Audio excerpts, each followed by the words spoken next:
Masechet Ketubot Afsadi Dalid.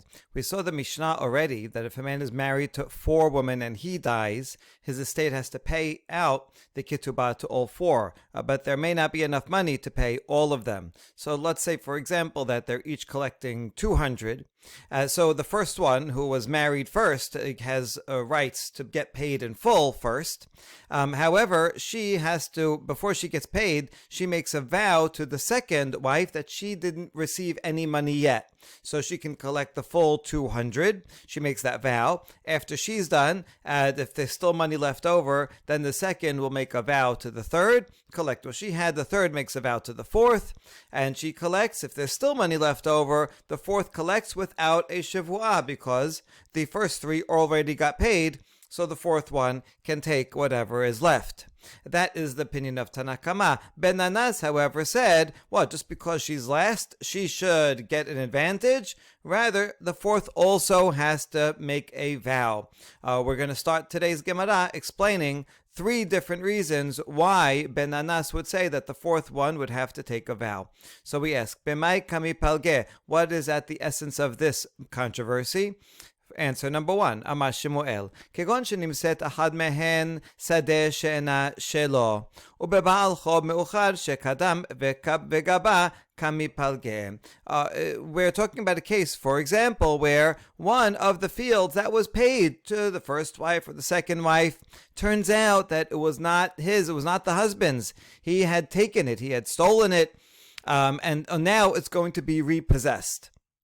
And so now, let's say the first wife got that had that field, and now it's repossessed, and already the first, second, third, and fourth wife were already paid out before it was repossessed. What happens? Can the first wife go to the fourth wife and say, "Hey, the one that I got was repossessed because it wasn't really his. So, and you already got paid, but I deserve to get paid first. Therefore, for wife number 4 would have to give number 1 a field that she got." Does that happen? Or once it's paid out, it's paid out.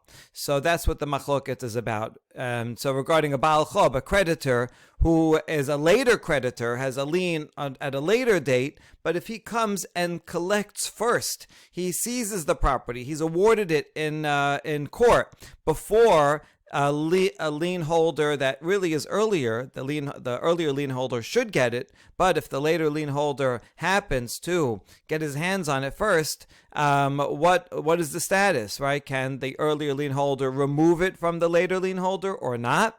So that's the subject of machloket here. Tanakama savar mashegaba lo gaba. Tanakama says what the later lien holder, in this case it would be the fourth wife, collects is not collected, meaning anytime any of the first 3 wives, if it turns out that a field that they had collected has to be repossessed because it never belonged to the husband, they can all go to the fourth and say, even though it was awarded to you, sorry, you didn't deserve it because we did, and they can take it from the fourth. That's why the fourth doesn't have to make a vow, because the fourth, even if she did receive something before, she's never going to receive any portion that really belongs to the first 3. The first 3 will always be paid in full because they can repossess what the fourth has.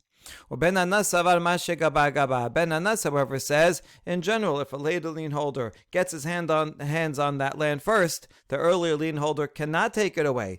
And so therefore, in this case, even after the first, second, third all get paid, the fourth still should make a vow, just in case land is awarded to the fourth, and then land belonging to the first or second gets repossessed. In that case, according to Ben Nanas, the first or second lose out. They cannot go to the fourth and demand land from the fourth. That's why even the fourth one has to make a vow before she gets anything that she also did not receive any payout of her ketubah beforehand, because potentially the fourth could get something, could get paid and could take away what is deserving to the first or second or third wives. So that's why Ben Anas says that even the fourth has to make a vow. All right, all that is explanation number one. Second explanation, Amad Rav Nachman Amad Rabba Bar Abu Dekula Amama Shegaba Lo Gaba. No, he says, in fact, everyone agrees, Tanakama and Ben Anas agree that what the fourth collected is not a final collection, and if one of the first three get repossessed, and the fourth has to give it up. So that is not the machloket. Rather, here we're worried about perhaps the fourth will cause embarrassment to one of the first three, that the fourth doesn't have to vow, and the first three will feel embarrassed. Oh, we're less trustworthy than that one, that we have to make a vow that we weren't paid anything yet, and we're demanding the full 200, and the fourth one doesn't.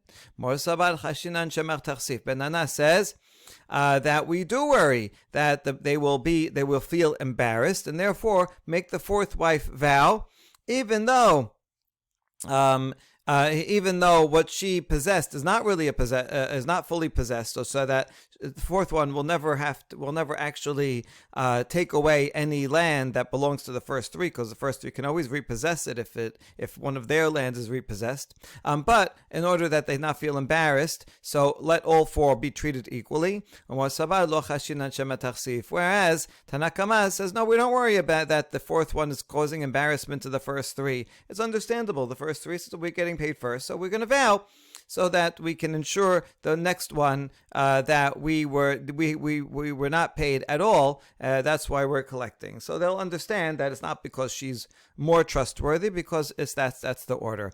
All right, explain the word taksif according to Rav Shira Gaon.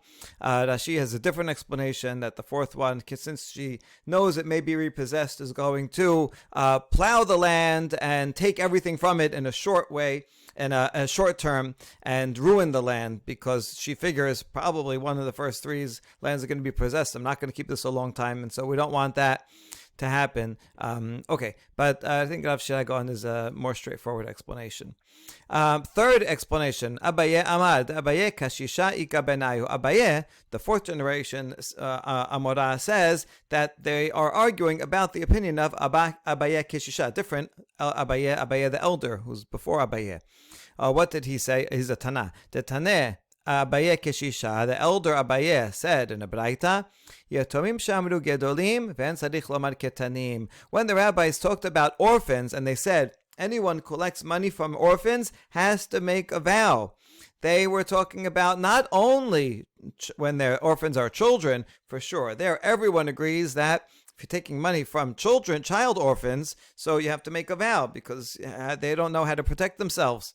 But even if the orphans are adults who lose their father, and someone comes to collect money, whoever's collecting money has to make a vow, because those children, adult children, don't necessarily know if their father paid back or didn't pay back, or what the situation was, and so they have to make a vow. Okay, and so that's the machloket between them. Tanakama let le de Abaye Keshisha. Tanakama does not hold of Abaye Keshisha, and therefore the fourth wife does not have to make a vow, because the fourth wife is not taking from any of the first three. The first three wives got paid. The fourth wife, if she collects wrongly, meaning if she the husband already paid her out half of her ketubah, let's say, then if she collects dishonestly, she's not taking from the first three wives, but rather from the orphans, from the sons who are inheriting the wife's husband. And so since she's collecting from the children, she has to make a vow. And it doesn't matter, even if the children are adults, she would still have to make a vow. So all four have to make a vow, not only because they're taking the first, are taking from the first three, could be depleting money from each other, but even the fourth, who's not depleting from the other three, anytime you take money from orphans, you have to make a vow. So Tanakama says, does not agree with Abaye Keshisha, and therefore he says if the inheritors are adults, so no need to make a vow. Ben Anas itled Abba Keshisha. Ben Anas says, agrees with Abba Keshisha, even if the inheritors are adults, still, whoever is taking money from orphans has to make a vow, and that's why all four of the wives have to make a vow. This is how I explained the Mishnah yesterday when we studied the Mishnah, according to this final explanation. Okay, next. Amar Rav Huna. If you have two brothers or two partners, and these two have a legal argument against some other person, and only one of the partners actually goes to court to fight with that other guy, and the other partner didn't go. Let's say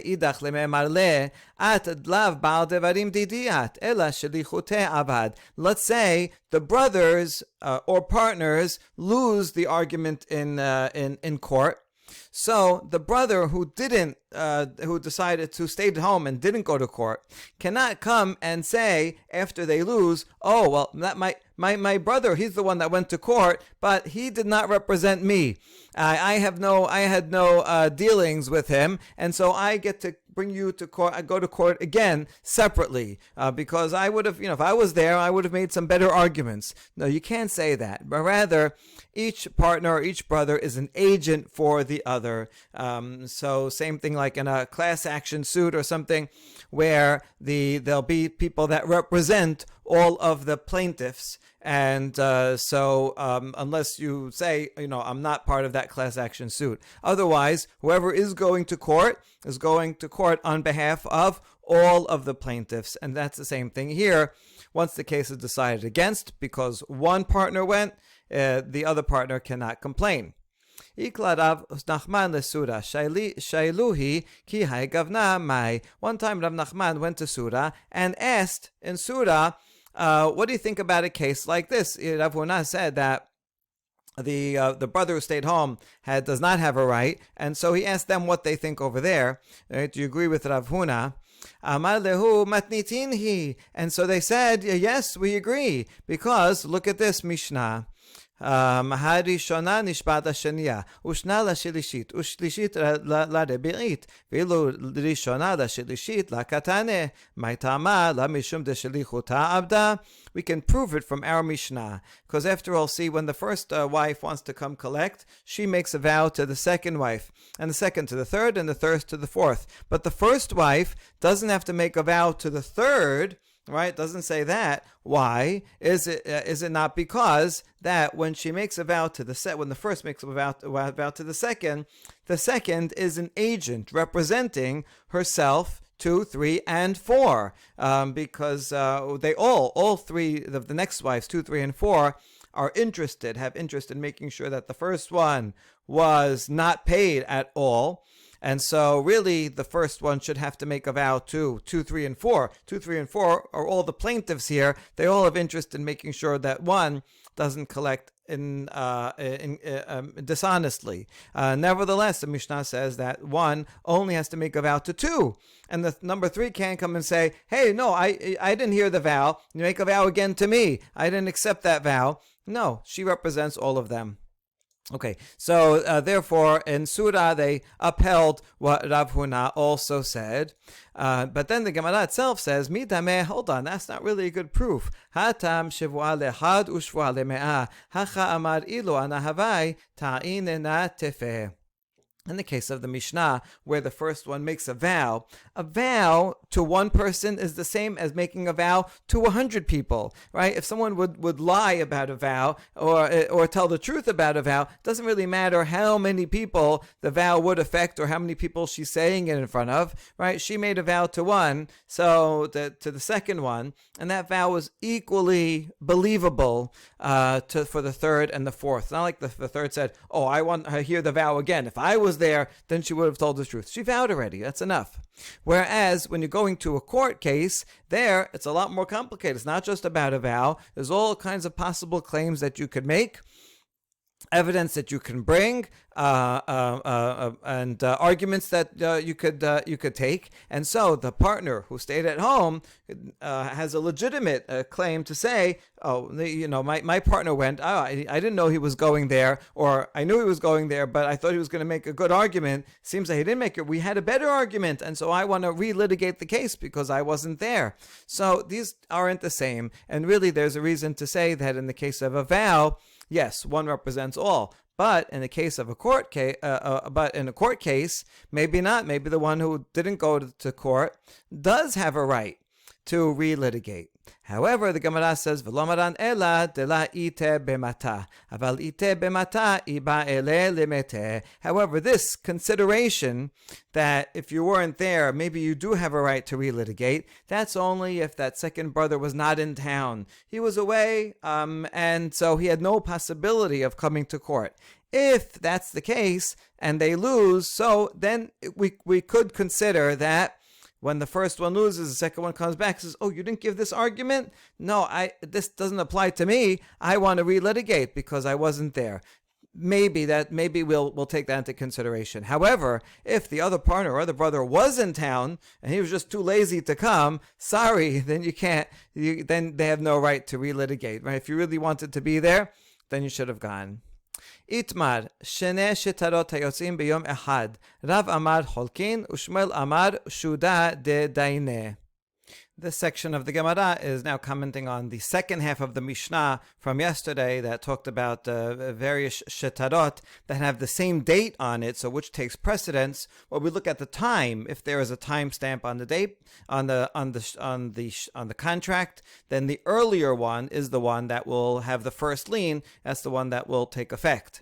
And in Jerusalem, they used to write dates. However, we're talking about a case where no dates are written on these two contracts, two deeds, maybe deed of sale over the same piece of land. If they were on different dates, one from Sunday and one from Monday, then the sale on Sunday would be the one that's effective. That buyer gets it, and the one from Monday was sold a piece of land that was no longer owned by the seller, so he's out. Okay, so if we have two deeds of sale that have the same date on it and no time, what do? Rav says they split it equally because neither can prove to the other if they were earlier in the day or later in the day, so they split half-half. And Shmuel says, discretion of the judges. The judges will look into the case and see, this guy was a closer friend than the other one, so probably the seller wanted to sell it to the one who's a closer friend than him, or whatever it is that they look into and figure out. It's up to them to decide. Some say that the word shuda is derived from the word shohad, just with the guttural dropping out. Just like when someone takes a bribe, the judge then does whatever he wants because he took a bribe. Here we're not saying that these judges take bribes; they do not. But rather it means that it is at their discretion because there's no rule to follow. So 50-50 chance. Hopefully they'll be better than 50-50 in deciding who the seller really intended for it to go to. Okay, so now let's analyze the Rav and Shmuel. What is their machloket based on? Lema Rav damar K'Rabbi Meir damar aydeh hatima karte. In Masechet Gitin, there's a major machloket about the effectiveness of a get. A get requires witnesses, and the witnesses are not there only to prove that the divorce happened, but they actually effectuate the divorce. There is no divorce unless there are witnesses. The question is, which witnesses are the key witnesses that effectuate the divorce? According to the Rabbi Meir, it's the witnesses that sign the get. They're the key witnesses that effectuate the divorce. Now, it's true that the husband also has to give the divorce paper to his wife, and it's only finally if he never gives it, they're never divorced. But according to the Rabbi Meir, when he gives it, let's say he wrote it on Sunday with witnesses, so that actually is that's the key moment. If if he then delivers it on Monday, then on Monday, retroactively from Sunday, that's when they were divorced from Sunday, even though it won't actually take effect until it's actually given, but it happens retroactively. So it's the signers on the get itself that are the key witnesses, whereas it'd be Elazar, as we're going to see in a second, say no, it's the witnesses to the delivery, and so they are only divorced at the time of delivery, although according to him it would have to be delivered on the same day that it was written. Okay, so how does this affect us? We're assuming that this machloket about get would apply also to a deed of sale, so that the deed of sale is written and there's signatories to it, but it also has to be delivered. The seller actually has to give it to the buyer. And so, according to Rav would follow Rabbi Meir, and Rav is the one that said they divide it. This is the Tva's explanation. There are many explanations to this why Rav would be connected to Rabbi Meir.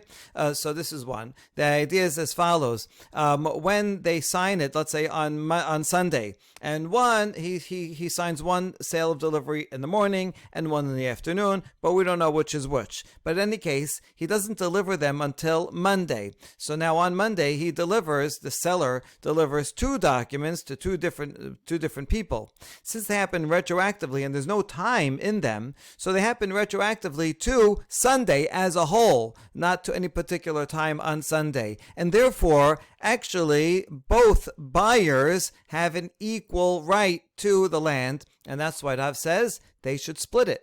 Whereas Shmuel Amar Kerebi Elazar Amar Ede Mesira Karte. According to Shmuel, it's not the witnesses that sign it, but rather those who witness it being delivered. He would say the same thing regarding a deed of sale, and presumably he's not giving two deeds of sale at exactly the same time, but rather whenever he's giving the deeds of sale on Sunday, one in the morning, one in the afternoon, or one minute after each other, whichever one he gave first, that person fully deserves the land, and the second one deserves 0. The thing is, we're just not sure which one it is. So therefore, don't split it, because it really only should go to one or the other. Since we don't know, and there's no proof, we'll leave it up to the discretion of the judges. Hopefully, by analyzing the case, they'll be able to figure out with better probability than half-half which one the seller really wanted to give it to, and therefore gave it to first. Okay, so that is we're proposing that. We're going to reject it, and then we're going to go back and confirm it again, this theory. Lo, de kula ama kerebi Elazar. Maybe, in fact, everyone follows Rabbi Elazar, that it's the point of handing it over. Those are the witnesses that matter. Rav savar haluka adifa, ushmel savar shuda dedaine adifa. Maybe, in fact, we have no idea, because we don't know if he gave it to this one first or that one first. So it belongs to one or the other, but we just don't know. Nevertheless, Rav says, better to give each one half, because at least that way, the real buyer at least didn't lose everything. At least he has half. It's better than nothing. And so that way you can ensure that you can minimize the possible loss to the real buyer. So Rav says always better to split. Shmuel says, no, that's not fair, because then there's a possibility. Then you have a definite. You're making it definite that the real buyer is not getting fully what he was owed to him. And this is certainly not fair if you split it. So Shmuel said, rather use the discretion of the judges, and that way, if they're good judges and can figure out better than 50% randomness of who's the real buyer, so then hopefully the real buyer will get 100% and the other one will get nothing. So you have more chance of having a fair outcome if you use discretion than if you just always split it. Okay, so that's what we try to say. So maybe it's not related to get, but then we say Umi masit mukmat le Rav kerebi Elazar. Hold on. According to that, you're gonna have to say that Shmuel and Rav both follow Rabbi Elazar, that say that it's the edim for the handing over, and everyone agrees to that. But is that true? V'hamar Rav Yudah amar Rav halacha kerebi Elazar bigitin. But Rav said, yes, it's true. The halacha is like Rabbi Elazar in gitin. but not in shtarot. Ki amrita kamed Shmuel amar af b'shtarot. When this was said in front of Shmuel, Shmuel says halacha is like Rabbi Elazar not only in Gitin, but also regarding monetary deeds of sale. Miklal de Rav savar b'shtarot la. So we can derive, since Shmuel says, I agree with Rabbi Elazar in Gitin and shtarot, we can infer that Rav said, who said halacha is like Rabbi Elazar in Gitin, means Gitin only and not in monetary documents. So we cannot say that everyone agrees with Rabbi Elazar. Ela machvarta Rav Rabbi Meir u'Shmuel Rabbi Elazar. So we're going to go back to that, to reconfirming our theory that Rav follows Rabbi Meir and Shmuel follows Rabbi Elazar. Okay, but now we have an objection. Metibe shene shetarot hayotzim beyom ehad Cholkin tiyubta di Shmuel. Shmuel said above that we should follow the discretion of the judges. But here we have a braita that says two contracts that are issued on the same day, they should split it. So how is Shmuel going to explain this? Amalach Shmuel hamaneh Rabbi Meir hi v'ana damre Rabbi Elazar. So Shmuel can say simply that braita is following Rabbi Meir and Rav follows Rabbi Meir, and that's why it says Cholkin. But I have a Tana on my side, Rabbi Elazar. You can see from here why it was so important for the Talmud before to make Rav and Shmuel line up with two Tanaim. That way, Shmuel could defend himself against this baraita. But it doesn't work, because Rabbi Meir emasefa, read the continuation of the braita, cannot follow Rabbi Meir. It says katav le'achad umasar le'acher ze shemasar lo kana. This baraita cannot be the opinion of Rabbi Meir, because the second case says that if someone wrote a document of sale having in mind person A, but then actually delivers it to person B is the one that gets it. Which means that it's the witnesses to the delivery that actually effectuate. And if you say it's Rabbi Meir, amai kana, why would the person B get it? Ha'amar edeh hatima karte. Rabbi Meir says it's the first one. It's the signatories of the signing, and therefore person A should get it. And therefore the second half of the braita is Rabbi Elazar. If so, the first half of the braita is also Rabbi Elazar. Now beforehand, Shmuel was saying, "Oh, I follow Rabbi Elazar," but here this baraita is Rabbi Elazar, and yet it says that in this regular case of two contracts on the same day, you should divide it and not rely on discretion of the judges. So this baraita, when taken in full, is a refutation of Shmuel. Shmuel does not follow Rabbi Meir. He does not follow Rabbi Elazar. What's he going to do?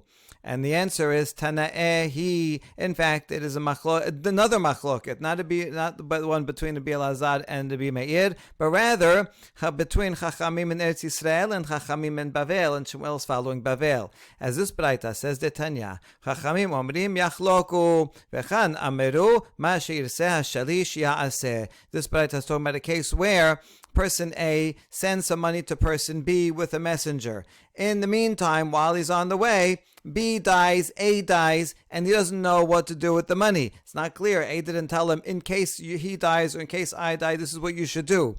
So now the orphans of each of A and B are coming and claiming, oh, it should go to me, it should go to me. So the sages say they should split it half-half. But Kan is referring to Bavel. They say that whatever the messenger wants to do, it's at his discretion. Whatever he thinks that the one who sent him would have wanted. And so Shmuel can say, listen, I follow the sages here in Bavel, and to say it follows a discretion. In that case, there was a messenger, so he's the one that decides. But in other cases, it would be the judges. This is a fascinating baraita in that it quotes the sages from Eretz Yisrael, and a baraita that quotes the Babylonians, and it calls Babylonians the ones here, which is interesting because we don't have much Tanaitic material from Bavel. Everything that we have, the Mishnah, Tosefta, Braitot, they're all from Eretz Yisrael, and yet here it's quoting something from Bavel, and even calling that here, which means this is seems to be a Babylonian baraita. So that is significant. Okay, now a story. Ime de Rami bar Chama katbinuhu lenichsa lerami bar Chama besafra. The mother of Rami bar Chama, he's a member, the sage that always is in machloket with Rava, and who also likes to give borderline cases. Well, he was now the subject of a borderline case himself, because his mother transferred ownership of her property to Rami in the morning, but le'urta katvinu lemor ukva bar Chama. But in the evening, in the afternoon of the very same day, she wrote another document transferring that very same property to the different son, Mor Ukva. And so now each one is coming and claiming, no, she wanted to give it to me, she wanted to give it to me. They therefore go to sages to have it adjudicated. Rami bar Chama lekamed Rav Sheshet. Rami bar Chama came and presented his case to Rav Sheshet. Ukmeh benichsa. Rav Sheshet said, "You're right. Yeah, she gave it to you in the morning, so you get it." Ata Mor Ukva lekamed Rav Nachman. Mor Ukva, however, went and asked a different sage, Rav Nachman, what his opinion was. Ukmeh benichsa. Mor Ukva says, "Oh, yeah, she wanted to give it to you. She probably liked you better." Ata Rav Sheshet lekamed Rav Nachman. Now these two sages themselves, who gave contradictory rulings, ask each other about them. So Rav Sheshet, who gave it to the morning brother Rami, comes to Rav Nachman and asks, "Amale, my tama abad mor hachi? How come you gave it to Mor Ukva? Amale, my tama abad mor hachi?" And Rav Sheshet asked Rav Nachman asked Rav Sheshet, "How come you gave it to Rami?" Amale de Kadim. He answers a question with a question. So Rav Sheshet says, I gave it to Rami bar Chama because his was written in the morning. And so he gets it first. Amale atu b'Yerushalayim yatvina dechatvinan sha'ot. So Rav Nachman says, are we living in Jerusalem where they write the hour? We're not. These are rabbis in Bavel. So there's no hour written in it. And therefore, if there's no hour written in the document, then even if they agree that Rami's document was written in the morning, still maybe it was not given till the afternoon. You see, if people don't write the hour in the document, it means that they're not particular about when it will take effect. And it could be that they wrote it in the morning, but then she wrote the other one in the afternoon, and then gave the second one first, and gave the first one last. And so if there's no date in the document, you really can't tell when it was effectuated and which one the mother wanted actually to give it to. So we're not in Jerusalem. Ela mor mai tama abad hachi. So Rav Sheshet asked Rav Nachman, so based on what did you decide? I did a discretion of the judge, and I think the mother probably liked Mor Ukva better. And so that's why she gave it to him. Amale ananami shudadidayne. So Rav Sheshet said, I also based myself on discretion of the judges, and I think she wanted to give it to Rami. Amale Rav Nachman answers, Hada de ana dayane umor lav dayane. First of all, Rav Nachman says, I'm a judge, you are not a judge. Rav Nachman regularly worked as a judge. He did this often. Rav Sheshet was a scholar, but did not serve as a judge. So therefore, my ruling is better. And second of all, when I asked you at first, you didn't say, I'm doing a discretion. You said you thought because Rami's was written earlier, and then you changed your mind in the middle. So you actually were not basing yourself on discretion. You thought that was the law, and you changed your mind, and therefore, my ruling is preferable. Okay, last story. Hanhu tereh shetareh da'atu lekamed Rav Yosef. Chadava katub b'chamsha b'Nisan, v'chadava katub b'Nisan setama. So there are two documents of sale over the same piece of land. Let's call this land, one Ocean Avenue. And but there's two dates. The dates are different. On one of the documents of sale, the buyer has it was sold to me on the 5th of Nisan. On the other on the other bill of sale, it just says in Nisan and doesn't give a date.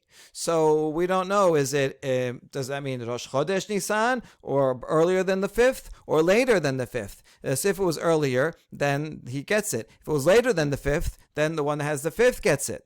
So Rav Yosef lahu dechamisha benisan benechasim. So Rav Yosef said, I award this property, 1 Ocean Avenue, to the person who has the document that says the 5th of Nisan, because I know for sure when his date is, and that's earlier in the month than most other dates in the month. So let the other guy prove that his document is from before the 5th. He can't prove it, so his document may be from the end of the month, and therefore it's a secondary document. Amar le'idach, ana afsid. So the one that had the one that said all of Nisan comes to Rav Yosef and says, "What? I should lose out? I don't get anything? Why is that fair?"